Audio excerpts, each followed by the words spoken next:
Welcome to the first lesson in our radical expressions and equations unit. So this is a continuation from the radical unit in Foundations and Pre-Calculus 10. So first of all, we'll just take a look at the parts of a radical. Just kind of slide this over just to remind ourselves of the vocabulary that goes with that. So when we have a number to the left of the radical, we call that the coefficient. This small number, right, the little number that's there is called the index. If there is not a specific number there, then we know it is a 2, an understood 2. Here we have a radical symbol. And this is called the radicand. So in Foundations in Pre-Calculus 10, we dealt with mixed and entire, and the only thing that you had to do is simplify them or turn them back into entire, and now we'll do a few more things with them. So a mixed radical has a numerical coefficient other than 1, which you can see here, and an entire radical has a numerical coefficient of 1, so it's an understood 1 root 32. So this first part is going to be a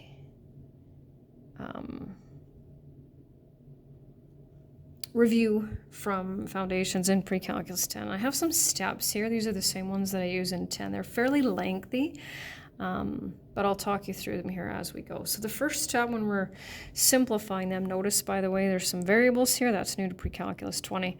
So the first thing we want to do is check the radicand to make sure it's not a perfect square, cube, power, 4, etc., etc. If it is, then our final answer will not have a radical symbol in it. So since 144 is a perfect square, we would write this as 4 times 12, which is 48. And it's important that that step goes there so that I can see that you understand. Next one. 128 is not a perfect square. So then what we need to do is go to our list of perfect squares, which is up here at the top, and we need to determine the largest perfect square that divides evenly into the radicand. So you can start with 4 and then go to 9, then go to 16, and it's important that we find the largest one. So the largest one, 64. And 2. Now, I know that's the largest one because there are no other perfect squares other than one, of course, that divide evenly into the 2. So the first one that we write is our perfect square.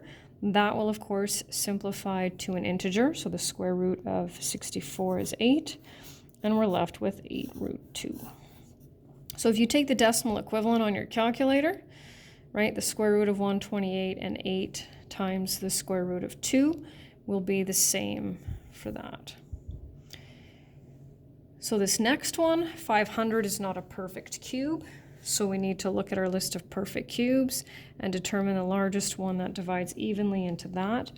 So that will be 125, and notice my notation, I have the root and I've got the 3 there as well.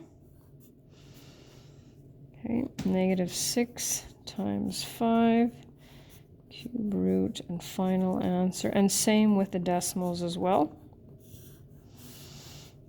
So -6 times the cube root of 500, and that is also the same. So here's our new kind of our new section. So when we're dealing with square roots, we need multiples of 2 for when it comes to perfect squares for that, right? And so x squared, x to the 4th, x to the 6th, those are all perfect squares, right? And so because when we multiply powers with the same base, right, we want to add the exponents. So when we want to take, we know that because this is an even number, it's a perfect square. So what times itself gives us c to the 6th?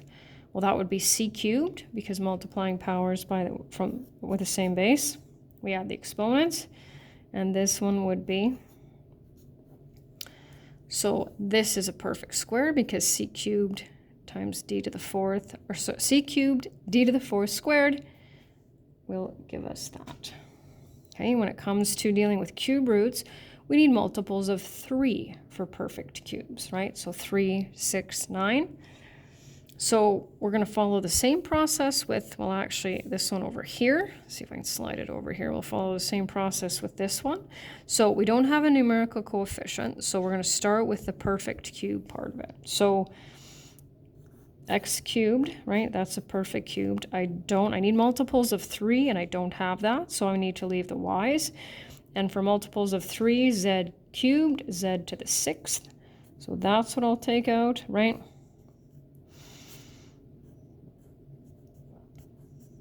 So what you need to understand is that this times this equals this, right? No different than this times this equals this, same concept. This is a perfect cube, so when we simplify it, we won't have a radical symbol in there, right? So the cube root of x cubed z to the 6th would be x z squared. And then, of course, we leave that. Looks a little funny, but that's what it is.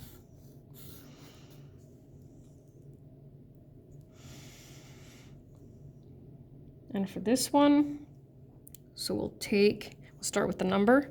So 9 is the largest perfect square that divides evenly into 18. Dealing with square roots, so we need multiples of 2.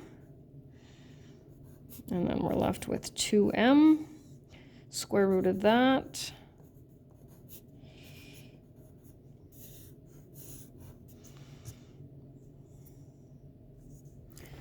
And then we'll go back to, this is once again just a quick review from Foundations and Pre-Calculus 10.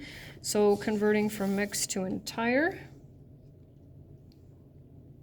So we're just doing the reverse process of this right here.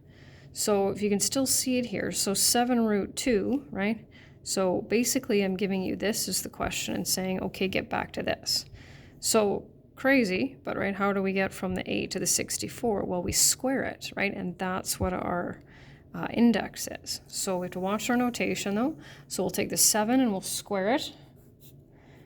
Underneath the radical symbol, multiply by that, and 49 times 2. And so what that means is if I gave you root 98 and said simplify it, you would give me that as the step and that is the answer. So we're just working backwards. So what I like about this is that it's kind of there for you, right? 3 cubed, that's 27. We watch and we put our index there, times 3 to the power of 4. So 27 times 4 gives us 108.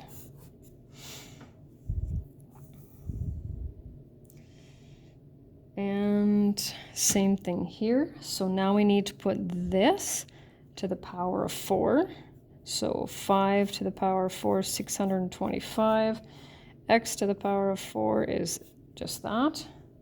Times, squish it in there. Then we multiply these two and we get the 4th root.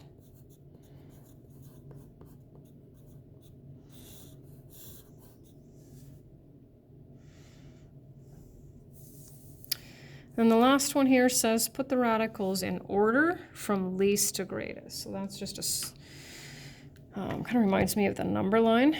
So if you can do it without converting them to a decimal, go for it. I definitely find that a little tricky. 4th, I'm just typing these in my calculator here. 2.24.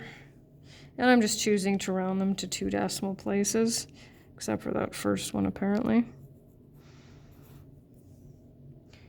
And cube root 15.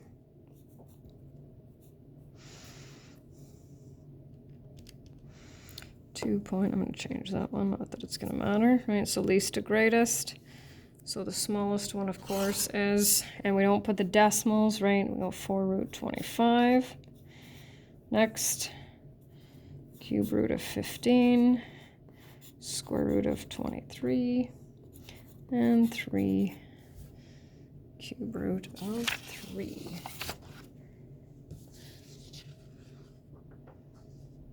And there's one more concept left, and that is adding and subtracting radicals. So just like back in grade 9 when we dealt with the algebra tiles, right? We dealt with the x's and the x squareds and the 1s, and we learned that we can add x's with x's, right? So 2x plus 3x plus 5x will give us 10x's. And similarly, right, we can add like radicals together. So we can add all of these root 6's, right? So as long as they have the same radicand, we can add them. So 2 plus 3 is 5. So we have, 5 plus 5 is 10, 10 root 6. So unfortunately, well, here we go. We'll start with something fairly simple, right? So we will group the root 5s together as well as the root 7s. Doesn't matter what order it is. We often don't like to have first terms be negative. It just isn't considered simplified, just doesn't look good. So we're going to start with these ones, right? 6 root 5. And then minus, this is just integer work, so negative 3 root 7 minus 8 root 7 will give us that, right? Can't add these together. So that's as far as we can go with that. And then I'm actually going to bring down this other one because I can see on my old notes that I don't actually have enough room. So I'm just going to slide that question over here and then just do it down there. So, of course, right off the bat, it looks like, okay, well, 18 and 72 aren't like radicals, so we can move on, but unfortunately not. We have to make sure they're simplified first, which is just what we did. So unless it specifies showing steps, and you're always more than welcome to do that. So I'll do that for this one too, right? So I'm showing more than I need, but I think that's important when teaching, right? Perfect square.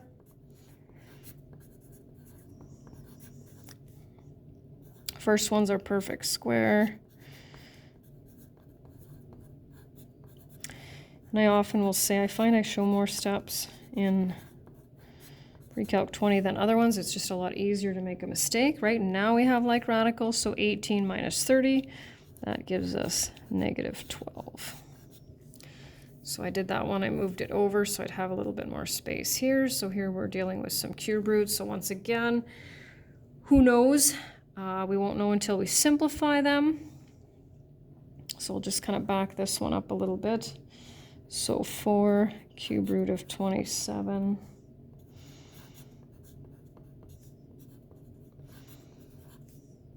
And I thought I was backing it up enough, but clearly I'm not. Off the page here, so I'm writing 125. And then 4 times 3 cube root of 4.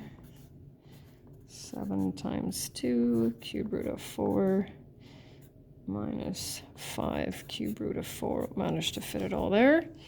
So I would, if you can skip this step, you just have to really be careful because the more steps you show, if you make a mistake, kind of the more understanding marks I can give you. So be careful with that. So it's looking like we're going to end up with all cube root 4s. So 12 plus 14 is 26. Minus 5 is 21 cube root of 4. And that's the end.